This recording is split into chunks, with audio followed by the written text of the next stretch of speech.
Everybody, I'll give a couple minutes or a few seconds for everybody to come in and take their seats.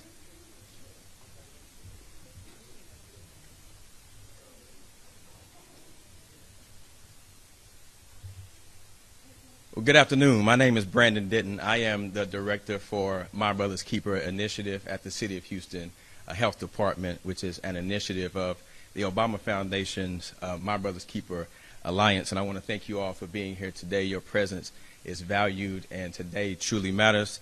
Welcome to all of our guests, to all of our elected officials, our community leaders, and our stakeholders.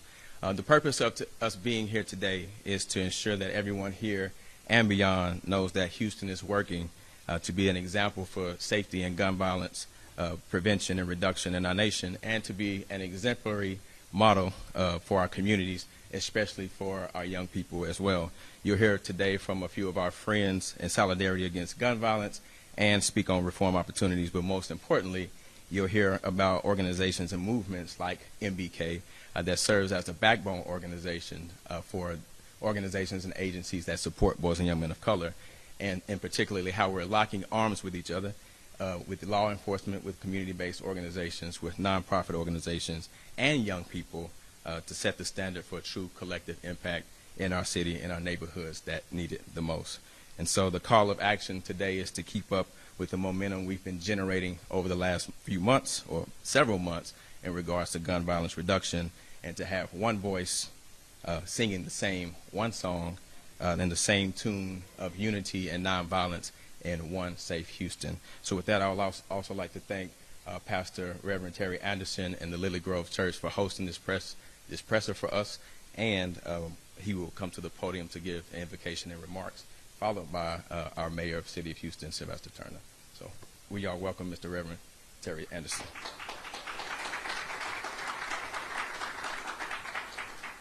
Thank you. Would you bow with me in a word of prayer? God of grace and glory, we invite your presence in this place. We thank you for institutions and instrumentalities that are at work in the world today for good. We pray now that you would give us good success. Thank you for your goodness and your mercy in our yet spared lives. And we need your guidance. We need your direction. We need your faith. We need you to give us courage for the living of these days. Bless us with what we stand most in the need of, and we will always be careful to give your name glory, honor, and praise.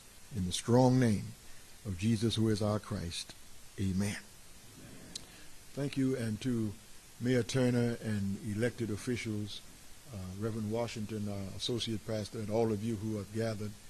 I want to, first of all, thank you for coming, because despite the news from Second Baptist and all these other places, we are doing the best that we can. The mayor and the chief of police, they don't commit crime, they're trying to stop the crime. And so we want to make sure that we put our shoulders to the wheel to make sure that everything we can do in this community to ensure that the crime statistics go down, and everything humanly possible is being done on a local level, and hopefully the state and the national level will join in us with that effort. But our church, Lily Grove, is in the middle of the community, and I'm not speaking from an ivory tower. I live 2 houses from the church. I hear the gunshots. I hear the fireworks that's not supposed to go off in the city limits. I know what's going on in the community because I am a stakeholder in the community. If you don't have any skin in the game, it's easy to talk on the outside looking in. But those of us who live in the community know the statistics well. But we're not here to talk about crime statistics. I'm not to talk about crime statistics. I want to talk about what we can do about it. Because everybody knows what the problem is. Everybody knows what's going on. Just somebody needs to do something about it. And the somebodies are the ones who are in this room. So thank you for coming. Welcome to Lily Grove. Come on Sunday morning, bring your offering with you. We'll be glad to have you.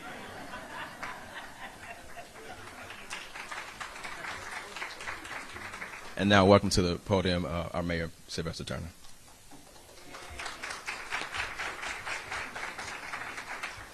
Thank you, Brandon, and I appreciate his leadership over My Brother's Keepers program, MBK.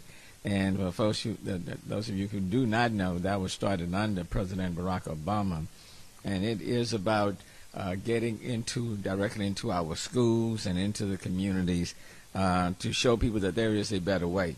And Brandon Denton, under the health department, is leading MBK initiative, which is working and in our schools. Please give it up to Brandon and MBK. Look, I want to thank everyone for joining us today. Pastor Terry Anderson. Where did he go? I want to thank Pastor Terry Anderson and Lily Grove for opening up their doors. But not only just opening up their doors, but being a partner with us, with the city of Houston, in addressing violence, gun violence in our community, and being hands-on, being right here in the community, working in the community. So please give it up to Pastor Terry Anderson and Lily Grove.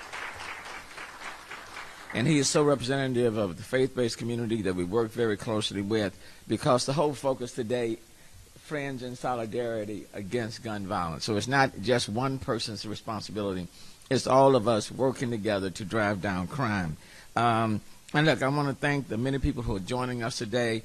Let me just first start, since I'm representing the mayor of city of Houston. You know, I have 16 partners. 16 partners. You don't do anything by yourself. I wanted to acknowledge some of those who are here today. Let me start off with District D, where we are situated in District D. Councilmember Carolyn Evans Shabazz of District D.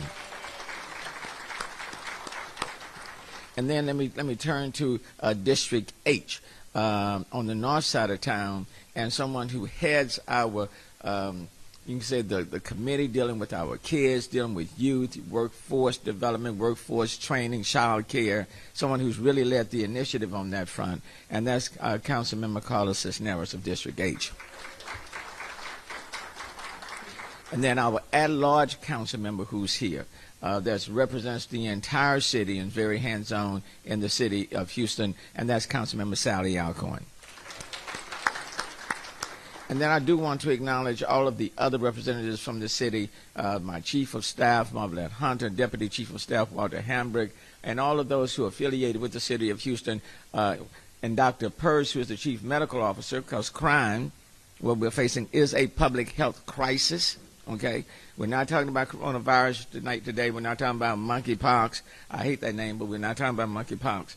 But we are talking about a health problem, and crime is a health problem. So all of those with the city of Houston, Andy Patay, Alexis, Bill Kelly, all of you just stand up, representing the city of Houston, Marvelette, Desmond, Janice Weaver, all stand up. Thank you, okay? And now I do want to thank our partners who are joining us here today. Congresswoman, I call her La Congresita Silvia Garcia, thank you for being here. Congresswoman Lizzie Fletcher, thank you for being here. Congresswoman Sheila Jackson Lee, thank you for being present as well. You'll also be hearing from State Representative Alma Allen, District 131, whose focus is on education, teachers, kids, you name it. State Representative Alma Allen. Some others who will probably be joining us a little bit later on, Delord Parker of Shea Centers. Delord already here. Representative Jarvis Johnson of District 139, Representative Jean Wu of District 137, and then Jean is here. State Representative Jean Wu, stand up, Jean. Thank you for being present with us here today. And then someone who's quite familiar with not only crime, but familiar with this city, and you'll be hearing from him shortly, and that's none other than the Houston Police Chief Troy Finner. Want to acknowledge Paul Johnson from the Bureau of Youth and Adolescent Health, and Amy Turney from the Mayor's Commission Against Gun Violence. I want to thank all of them and others, all of you for being present. Almost 100 days ago, 19 students, all fourth graders, and 2 of their teachers at Robb Elementary lost their lives in Uvalde. The grief and sadness from the small community has moved the nation, sending shockwaves through Houston and beyond. The state of Texas has not changed a single law since Uvalde, not one law. Now, just as young students are returning to school, high school seniors who are just turning 18 can openly carry a handgun in the state of Texas. Making gun access with no background checks or training is making it harder to keep our cities safe. Unlicensed carry was a mistake then, and now 18-year-olds openly are carrying handguns. Our children really deserve much better. A new report that came out today shows that from June 13, 2020 to June 13, 2021, when the governor signed the permitless carry bill, House Bill 1927, Texas had 40 mass shootings. In that same time, from 2021 to 2022, the number of mass shootings rose to 65. The numbers are more alarming when you consider the victims of the mass shootings. In the one-year period before the bill was signed, House Bill 1927, 187 people were killed or injured in mass shootings in Texas. In the 1 year after House Bill 1927 was signed, it was 375 people killed or injured, a 100% increase. And even if the 40 people killed or injured in the Robb Elementary School massacre were excluded, the increase is 79%, an enormous jump in bloodshed. The epidemic of gun violence does not just come in mass shootings, but in the everyday acts of violence made even worse by guns. We can no longer pretend that easy access to firearms with no minimum training or regulation requirements is in the best interest of public safety. It's time for all of us to wake up. There are more guns than there are people in this country, and that's why I commend programs like My Brother's Keeper, which focuses on providing alternatives to the violence that can seem like the answer for someone who has no guidance. Years ago, when many of us in this room were much younger, we got into a dispute, Representative Al Allen, we fought it out with our hands. And when the hands wouldn't work, we just took off and ran. But that's how we dealt with disputes years ago. You know, we may have cursed them out, each other out. We may have fought with our hands. We wrestled a little bit. But nowadays, it seems as though everybody is carrying a gun. So if there's a dispute, whether you're walking, running, or driving in your car, people seem like they want to resolve those disputes by pulling out their guns and shooting. In fact, guns are now the leading cause of death for our children. Guns. And so we can no longer have this fixation, this love affair, this obsession with guns. And we can't create an atmosphere where we pass in House Bill 1927, no license, no training, no regulations over it, and ignore the fact when all water flows downhill and when local governments are having to deal with rising crime because everyone seems like they're carrying and they're firing their guns. And so we must find other ways. The focus is to continue to make Houston a safe place to live, play, learn, and work, and continue to bring partners to the table and to the movement to play our part in reducing violence together. And if you have heard me speak before, you've heard me say that until we get our advocacy in order, the policy will not follow. Now, we're going to do our part. We're going to do every part that we want to make. I want to thank you. We have these members of the Congressional delegation that are here, and under One Safe Houston, where we are working with our partners. Under One Safe Houston, we are committing $53 million to One Safe Houston.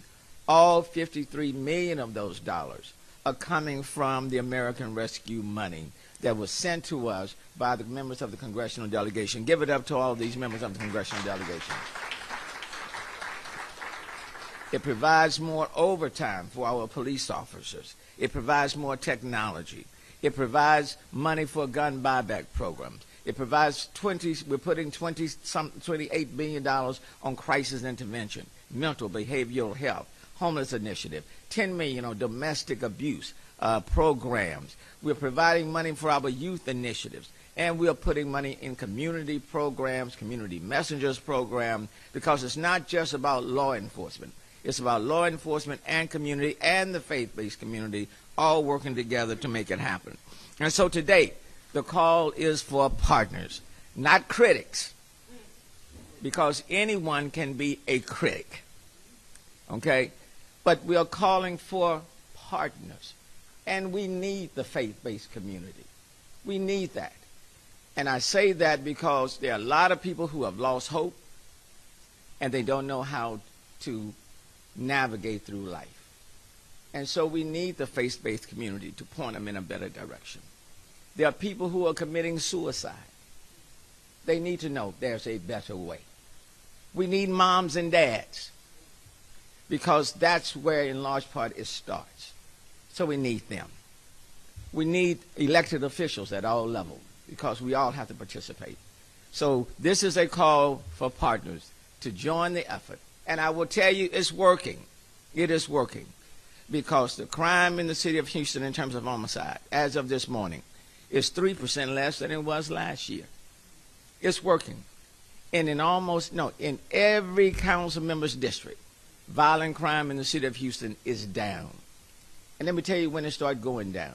When we initiated One Safe Houston, with those $53 million coming from the feds, and we were able to put forth a collaborative, comprehensive initiative, things started turning around. And that's why I want to thank you all. I want to thank President Biden. I want to thank the members who voted for it. And I want to thank you for the resources that are coming. So let me stop.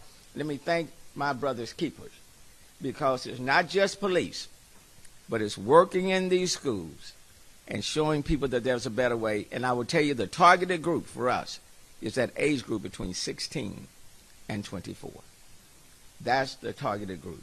And that's why under the Higher Houston Youth Program, the summer internship program, that we focus on 16 to 24.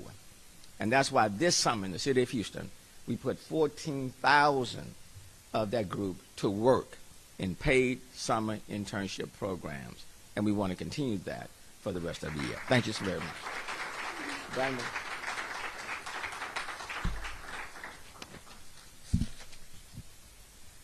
Thank you, Mayor Turner, for your remarks. And now I'd like to welcome and invite Chief Finner, Houston Police Department. Thank you.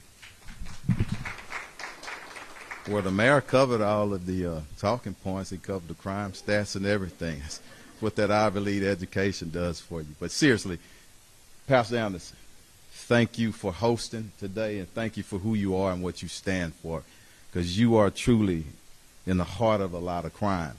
But you never ran away. And I look at you from a distance. I have a lot of respect for you. A lot of important people here today. Our congressional members, thank you. Our city council, our mayor, our state reps, and citizens. I wanted to stand up a few minutes ago because I wanted to look at the beauty of diversity. And that's what it's about. Crime going down, and it has gone down. Make no mistake about it. Mayor hit it. 3% on homicide. 10% on all violent crime categories. You know how it went down? Us working together. All communities, faith-based industry, everything. Everybody working together as one community. And that's what we need to continue to do. My brother's keepers, thank you so much. When you come in with us as an organization and working with us, employing these young brothers and sisters, keeping them out of trouble, giving them jobs. Thank you, Mayor, for what you do for interns and summer programs, because a lot can be said about what the kids are doing, young men and young women, but if we're not grabbing them and loving them like we were when we were kids, like we got the support, so this is what it's about. Let me tell you something, and I'm going to be real quick about this. Make no doubt about it. Too many guns in the community in the wrong hands equates to too much violent crime in our cities. And all over the nation, that's true. So all I ask for as a chief, not pointing fingers, solutions, but all of our lawmakers on the local, state, and federal, please bring common sense gun laws into all of our cities. You will simply make it better. I'm just going to step down. I know it's a lot of important people here, but I'm honored to be here with Pastor standing today and with everybody else to say, look, we're going to fight crime, but we're going to fight crime in the way that we bring everybody together. And that's when you send those numbers down, and that's when they'll stay down, regardless of what's going on, with the backlog. That's a challenge. And I want to caution people. You're going to have valleys. You will. But we're going to stay steadfast. And the last thing I want to say, the men and women on the front line, not only with HPD, all of our first responders, and including fire, thank you for what you do. Thanks for holding the line and keep fighting, okay? So thank y'all very much. Thank you. Now we want to hear from some of our congressional representatives, and I would like to invite Ms. Sylvia Garcia to the podium. Sorry.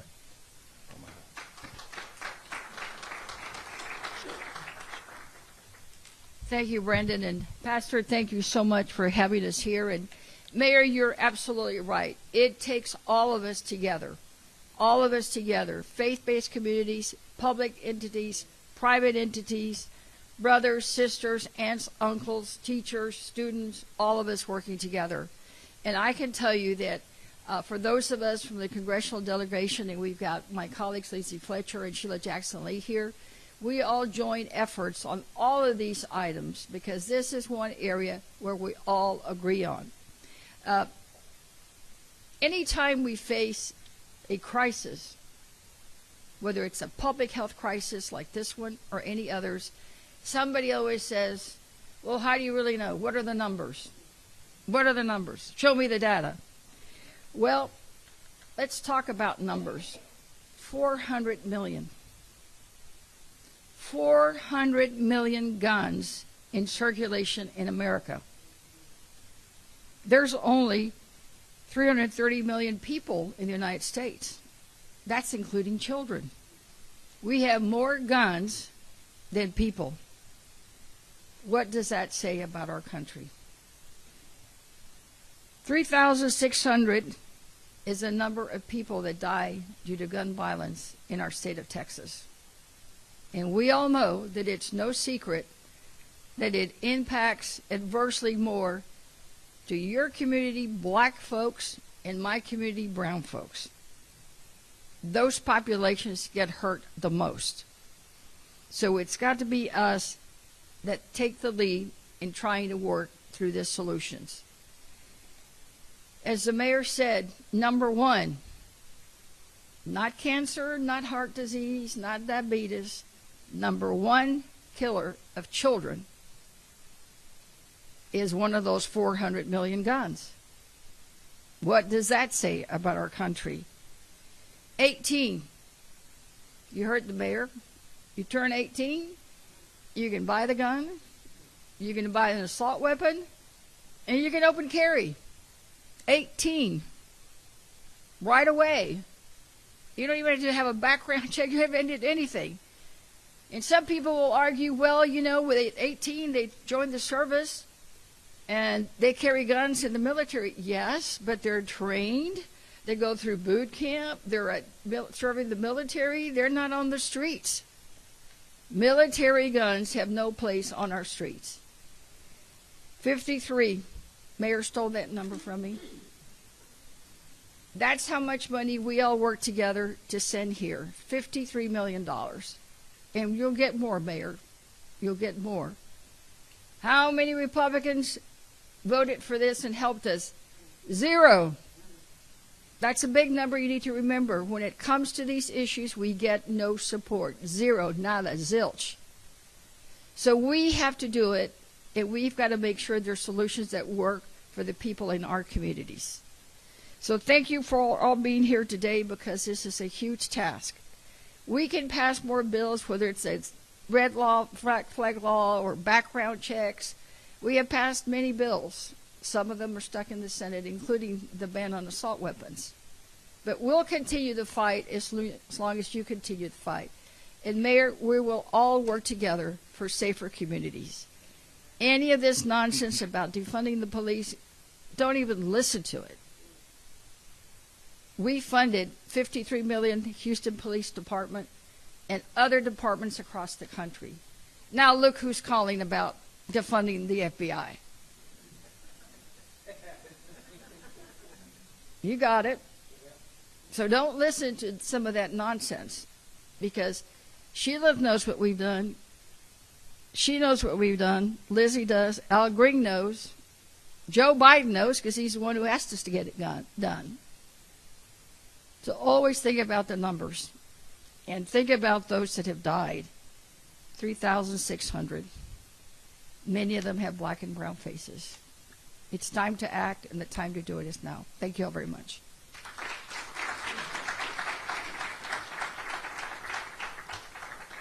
And now we will hear from Representative Lizzie Fletcher.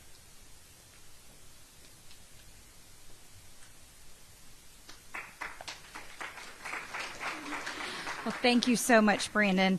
I'm so pleased to be with all of you here today. Thank you so much to Pastor Anderson for welcoming us, having us here, for your leadership in our community, which translates into leadership for our country. And Mayor Turner, thank you so much for your incredible leadership, for your advocacy, for being such an example from our community that I know every member of Congress who's here today is so proud when you come to Washington, when you show the rest of the country what this community is all about. And we're so grateful to have you as our mayor, and your leadership on so many issues, and especially this one.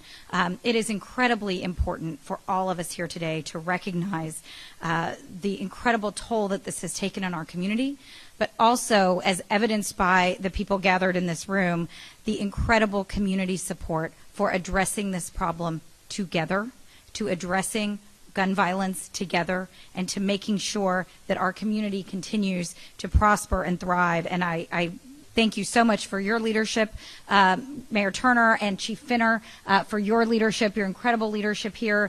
And we see it in the One Safe Houston program. We see it in the work every single day that your officers are doing out on the streets. And I could not agree more with my colleague that it is absolutely critical that we continue to support the efforts of the leaders of this community who are working to keep our community safe. Because, of course, public safety is the first responsibility of government. It's why we come together. And it's so important for us now to recognize that we have made progress. We have a lot of work still to do. And when I look out in this room, I see so many people who are committed to doing that work. I see survivors of gun violence who've had a tremendous impact on me in my life, who have turned their personal tragedies and their pain into progress for our community and for our country. And it is the ideas and example and the leadership and advocacy coming from this community that will change things not only for us, but for people across the country. Because as I love to tell people in Washington, we're onto something here in Houston. We do things together. We work together here in Houston. And so, Mayor Turner, I am pleased, proud, and honored to accept your invitation to continue to be a partner in this work.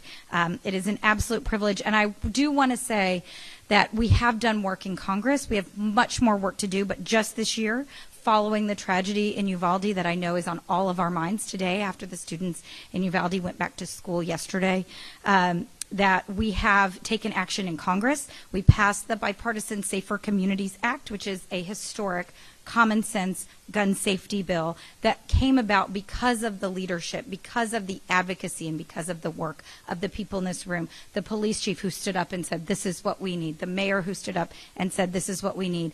The victims and advocates who stood up and said, we don't have to live this way. And I think that that's the most important lesson for all of us to take away.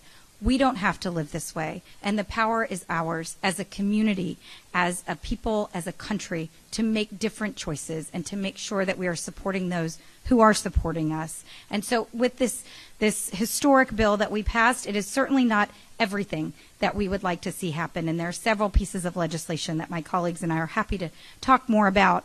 But it does close some important loopholes in the law. It enhances background checks for gun buyers under 21.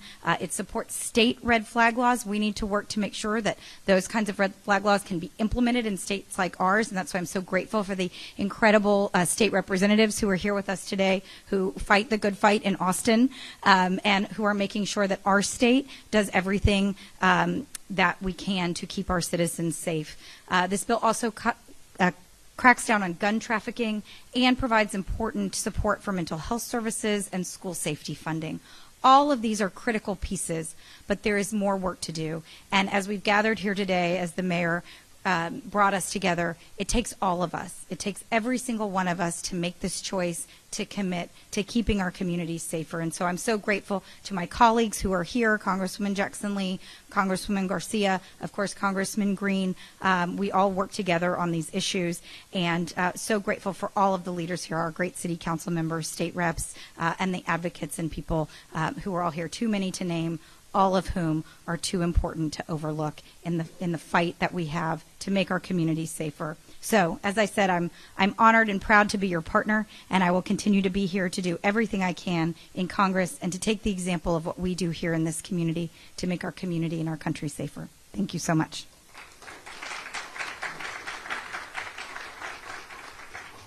And I'd like to pause and just thank Mr. Rashad Cave. He's here representing State Senator John Whitmire, and Ms. Marina Coriat representing Representative Symphonia Thompson. Thank you all for coming here as well. And sorry, Mr. Representative Reynolds as well, isn't here at the presser. Now we would like to hear from Congresswoman Sheila Jackson Lee. Please welcome her to the podium.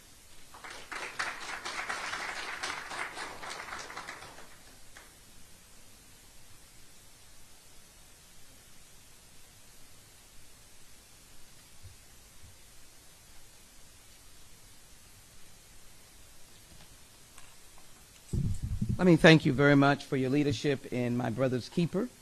And today the portraits of the President and First Lady, Mr. and Mrs. Obama, were unveiled in the White House. And I can only think of how proud he is that My Brother's Keeper keeps going on and on and on. Let's give you very big applause and My Brother's Keeper that has been stupendous. Let me thank, of course, the mayor and the chief working together.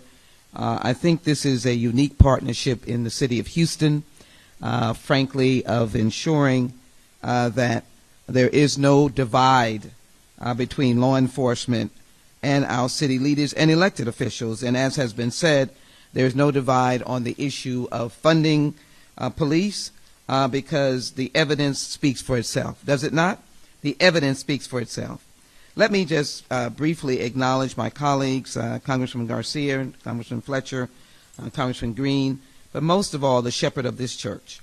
Pastor Anderson, thank you. I wish you would take my seat, move my stuff off and take my seat because you are deserving of the honor and respect. This is a unbelievable complex, and you dedicated it to the community. And that is an unselfish and godly act, and I want to give you major applause for your leadership. Pastor Terry Anderson. We live in a nation that deserves good people to make a difference. We've often heard from Dr. King, if good people do nothing, then evil prevails. Representative Allen and Representative Reynolds, you are good people, and I want to attest to the fact that you do stupendous work.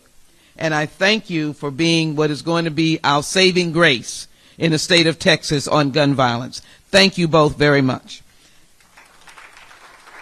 To our council members, Alcorn and Cisneros, again, thank you so very much for taking the leadership in joining with our mayor, who has become world and nation renowned on his commitment to making a safe city. Let me congratulate Houston for, I think, now being #1 in the most successful gun buyback program, with over 1,000 guns being taken off the streets. Let no naysayers undermine the success of what went on. But let me tell you the gravity of what we are grappling with. 40,000 Americans are killed by guns, including more than 21,000 that die by firearms by suicide. That means guns are around the house, in accessible places for people to use to kill their neighbors and friends.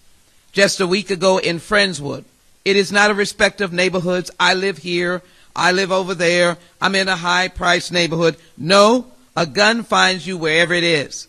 2 sisters were shot in Friendswood, 1 died. Well, listen to these names. Diamond Alvarez, 16 years old, died by gun. Haley Burns, 17 years old, died by gun. Cadence Cadena, 17 years old, died by a gun. Angel Cruz, 17, died by a gun. Darius DJ Dugas, 11-year-old, died by a gun. Arlene Alvarez, 9 years old, died by a gun. And Byron Gomez, 16-year-old, died by a gun. As our children go to school and as the children go to school in Uvalde, what we're doing here today by uniting against gun violence is saving lives. When the law was passed that the mayor mentioned, that is basically get a gun anytime, anywhere, without regulation, it was a field day for criminals. It was Christmas for criminals. It was open season for criminals. And I think it's shameful. The governor of the state of Texas, in the aftermath of the shooting of 19 children and 2 beautiful teachers, could not find it in his heart to raise the age of purchase of an assault weapon, a weapon of war. Could not find it in his heart to promote storage laws to ensure that guns that children access. The Santa Fe killer got his gun from his father that was not stored. These are simple laws that can be implemented to ensure that we save lives. 64 died by firearm by suicide, 39 Americans who died by firearm homicide, and these are daily, and 3 who were killed by other forms of gun violence.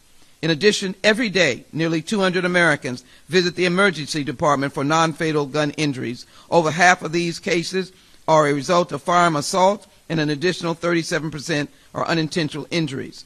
My reason is that this is not a plague of Houston. This is a national condition, and it is clearly a national condition that needs to be attacked locally and nationally. So I am glad that we've passed laws dealing with gun safety and gun legislation, but there needs to be more. So here's what I would like to offer to the city of Houston through the gun safety legislation. These dollars will help stem the flow of firearms used to commit violence, including by holding rogue firearm dealers accountable for violating federal laws. We'll have that in place to help you. It will support local law enforcement with federal tools and resources to continue to help fight violent crime and invest in evidence-based community violence interventions. Most importantly, I think we need to pass legislation that does, in fact, ban assault weapons, raise the age of those who can purchase assault weapons, ensure that guns do not get in the hands of children by passing the Emily Vaughn Firearm Safe Storage Act, which is H.R. 130, that provides for the holding liable manufacturers and gun dealers who don't insist on gun storage to protect children and to protect others. And then I'd like to suggest that in those laws we have mental health dollars that can be used by this community. It could be used by my brother's keeper. We have red flag laws, but red flag laws to the state legislators, they have to be opted in. You cannot get the protection of red flags unless you have them in your own state or unless you opt them in. And that is extremely important to be able to help the city of Houston. So the governor has not opted in. We've not heard from him on those laws. Finally, what is most helpful in that legislation is securing our schools. There's a lot of resources that can be drawn down to secure our schools. With that in mind, let me say the list I gave of children dying should be all of our commitment that no child ever dies on our watch. To all of those who have survived gun violence, all of those who suffer in the face of potential gun violence, let us unite together to ensure that on our watch, gun violence stops. On our watch, those who do harm to people will not have guns in their hands. And finally, that the victims have relief by federal resources to make sure that a victim is never traveling this journey alone. And I was glad to join with my colleague Lizzie Fletcher to provide almost $1 million to provide for our victims' assistance in the Houston Police Department. We do fund police. Not on our watch. Not on our watch.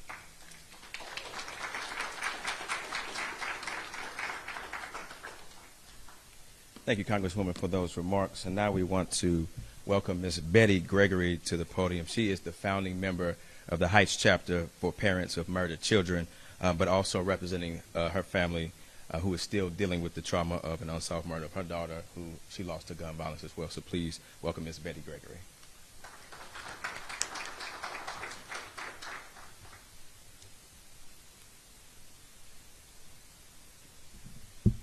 Good morning. Thank you. Thank you. Thank you all for being here. To the mayor,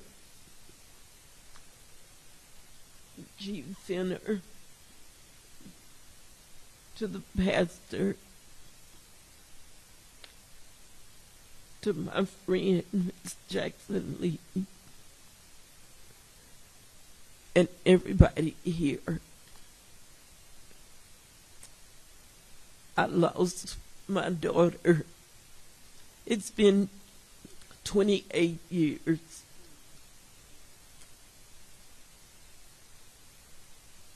We think she was killed by a serial killer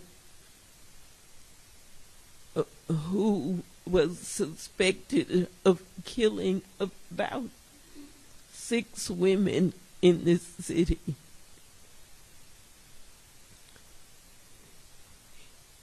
He broke into her house,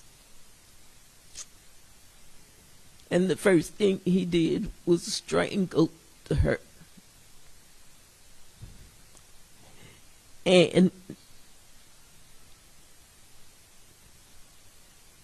it was nearly 10 years before I found out. After he strangled her, he raped her. I knew before he raped her that after he strangled, he stabbed her in the back. I also knew that after he stabbed her in the back, he put a bullet in her head. Her death certificate read, where it said, how was she killed? It read, unable to determine.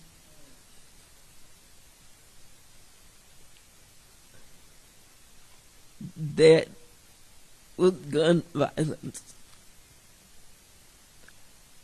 I'm a little shaken up today, but let me tell you why I'm shaken up. Because God really took care of me well. He really got me through my daughter's situation well. That was my only daughter. But it was like that peace that passes all understanding got up off the pages and walked into my life.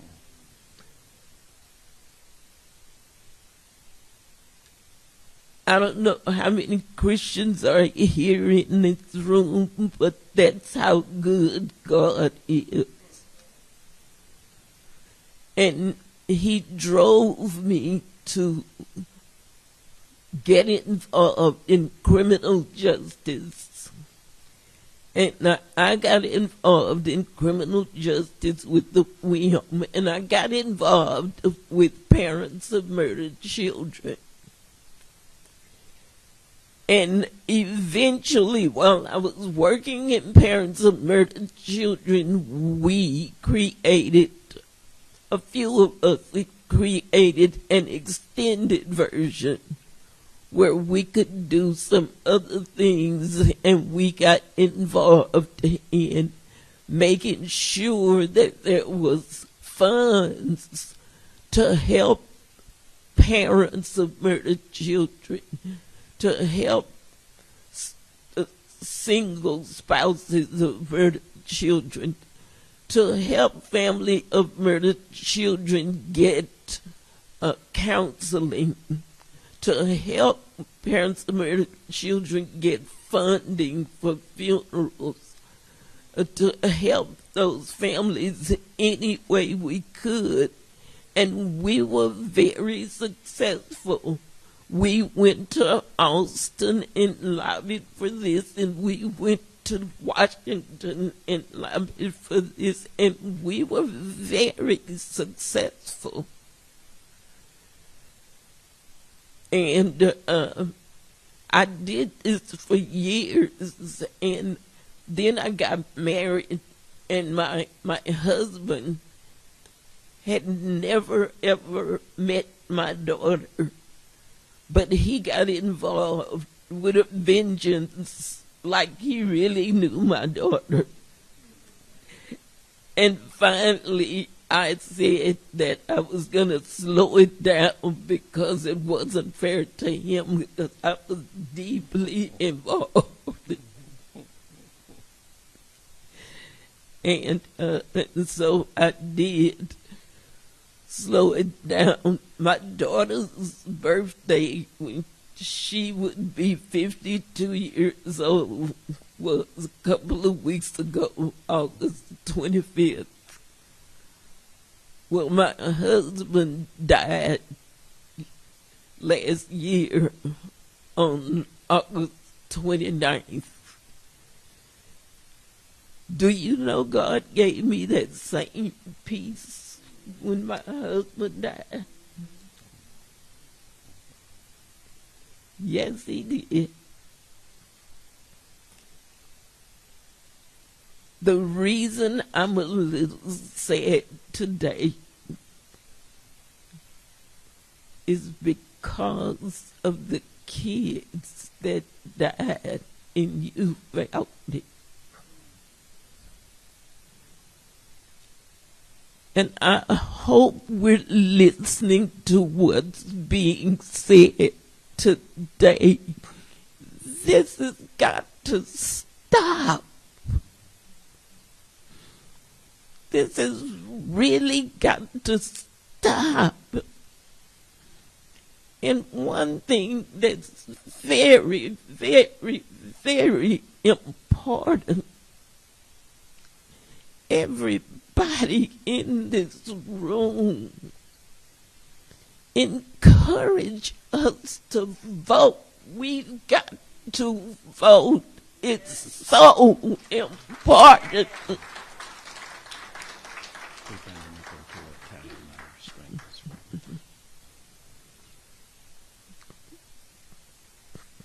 Thank you very much. Thank you for listening.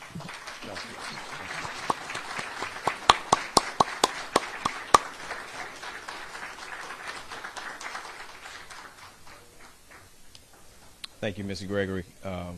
We'd like to say we admire your strength and thank you for your service and continued service for the cause. Be blessed.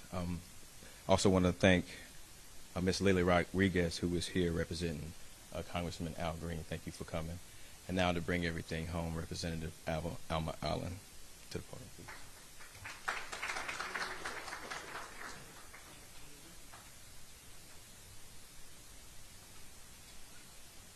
What a pungent moment. I was there the day they passed 1927. I knew that day that we would be here this day because it was going to be necessary for us to turn things around. I knew that day that it would be black and browns who would be impacted by passage of that bill. We all knew that. But the most important thing we need to do today has already been said when she said, you must vote. We'll be there. But we need our numbers to get those bills passed. So you will have to make yourself a committee of one to make sure that we get those votes out. If we go back with the same people in office, 8 years, not just 4, it'll be 8 years, and we'll be doing the same thing and more and worse. Yes, Representative Reynolds, Representative Wu, and other representatives here, We'll be fighting the cause, but we can't fight the cause if we are outnumbered by the Republicans. I just have to put that on the table. Someone is killed in Texas. Let's talk about Texas. I want to talk about us. Someone is killed by guns in Texas every 3 hours. That comes to 3,139 people a year. It's an emotional impact. It impacts families. It impacts your family. And it impacts your friends. Let's talk about this one. Women in Texas are 24% more likely to be murdered with a gun than a woman in other states. Most murdered women are killed by the male intimate partner, and the majority of these murders are committed with firearms. That's the impact. That's one of the impacts. Gun violence is a disappointed impact on urban communities, impact on on colors. Blacks and Hispanics make up less than a quarter of the people in the state of Texas, but they account for 63% of the murders and homicides with firearms. That's how important your vote is. In Texas, black men ages 18 to 24 are nearly 11 times more likely than white men of the same age to be murdered by a gun. Not only do we need to vote, we need to hold our children close, teach our children the impact of the actions that they make, the decisions that they make, and how it will impact their lives in the future. Just before 1927 was passed, the law to put 17-year-olds in jail when they commit a serious crime for 40 years without parole, when they come up for parole, if they come up for parole and don't make parole, another 10 years before they come up again. Think of it. Our prisons are privately owned, and it's a money pit. They know exactly what they're doing when they pass these kinds of laws. It impacts others when one dies. Suicides. More than half of all suicides in Texas are by firearms. When they feel the impact of things going on in the community today, the inability to get a job, the inability to provide for your family, groceries, gas, all of us are impacted. Not just poor people, not just people who can't get it. Everybody is impacted. I let my car sit on the driveway a little bit longer. And so those are just a few of the statistics. I know you won't remember them all, but more guns are stolen in Texas than any other. So you don't have to buy one. You steal one. You never check and trace it down who it belongs to. And so with that, we need universal gun control. With that in mind, what can we do together? The most important thing you can do is vote. Vote. Vote. Thank you.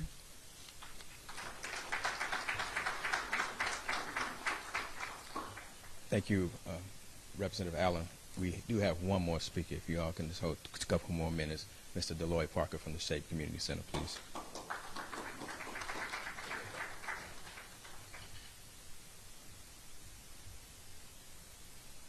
Good afternoon.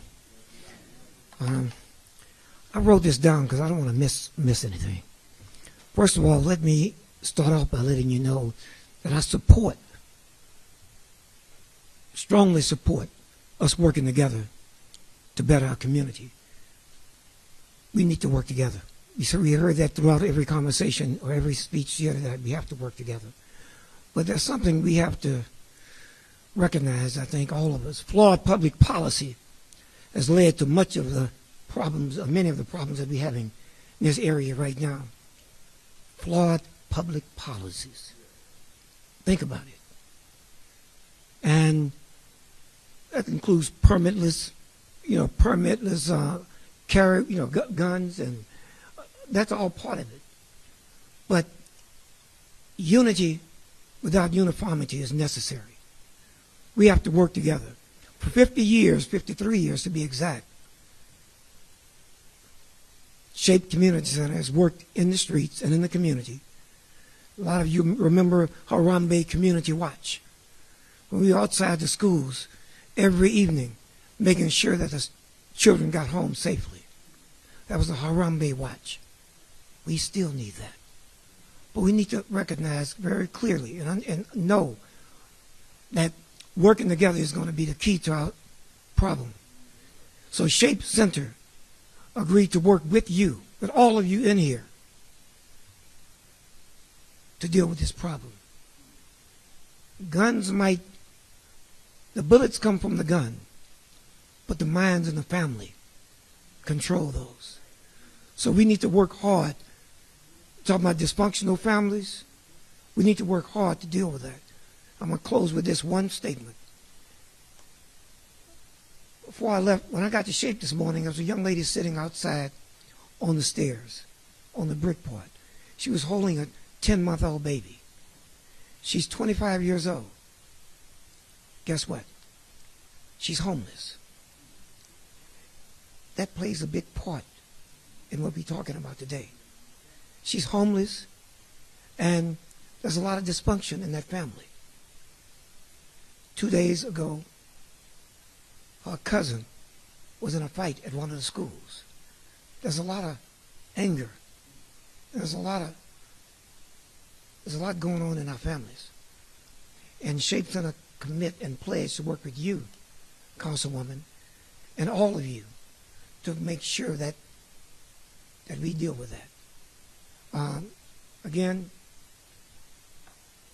I'm committing right now for Shape Community Center to work tirelessly to help end this violence.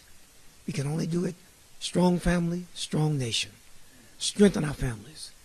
We're going to do that. That's what we're doing now. We have a parent meeting tonight at Shape. Every other week there's a parent meeting. A child can't come to Shape unless that parent comes to that meeting.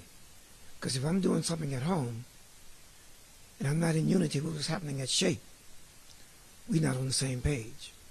So we're doing that. And I'll say to you that, repeat after me, and this is the end. Whoever, can you repeat this after me, man? I am, because we are.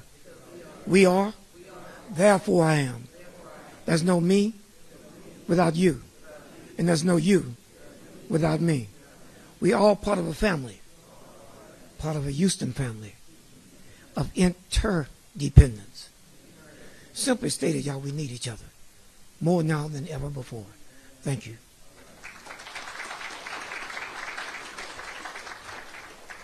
So thank you all for coming. As you can see, this is an example of what My Brother's Keeper Houston is all about. We are created to bring people together to facilitate and convene partners around supporting life outcomes for boys and young men of color.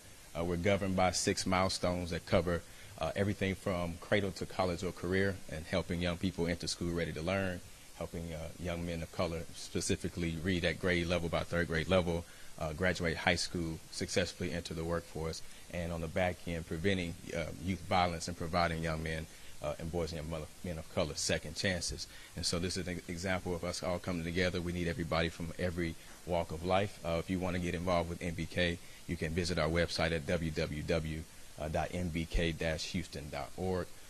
And then my contact information is on there as well. We can plug you in to any partner organization that you can be involved with, or you can work with us to support the cause even further.